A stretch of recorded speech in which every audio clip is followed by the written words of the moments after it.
38 होते, 5ही गुन्हेगार आणि माझ्या सर्व मतदार बंधू भगिनींनो, सर्वांना माहिती आहे ना आपण इथे कशासाठी जमलोय?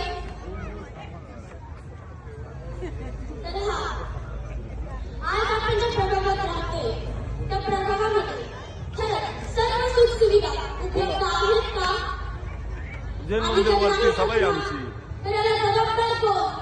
जैन मंदिरला मग तो पाण्याचा प्रश्न असू दे, लाईटचा प्रश्न असू दे, तुमची खाली किंवा कचरा, रस्ता व ट्रॅफिकचा प्रश्न असू दे, हा प्रश्न जेव्हा आपण स्वतःला विचारतो तेव्हा प्रत्येक डोळ्यासमोर येणारं उत्तर म्हणजे आपण निवडून दिलेला चुकीचा उमेदवार.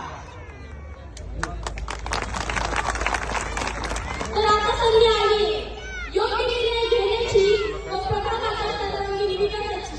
त्यासाठी एकच पर्याय, तो म्हणजे आपल्या सर्वांच्या हक्काचे लाडके भारतीय जनता पार्टीचे 5ही उमेदवार.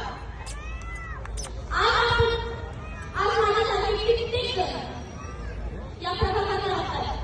आम्हालाही असं वाटतं की उत्तम प्रकारच्या शाळा घरापासून जवळच असावी, खेळायला स्पोर्ट ग्राउंड असावे, पण अशी कोणतीच सुविधा या जैन मंदिर प्रभागात उपलब्ध नाही. आणि लाईटचा तर इतका मोठा प्रॉब्लेम आहे की कधी कधी रात्रभर लाईटच नसते.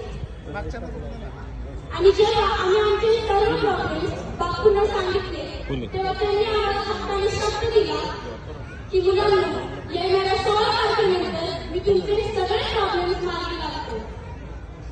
बापूंनी आपल्याला एवढा मोठा शब्द दिल्याबद्दल मी त्यांची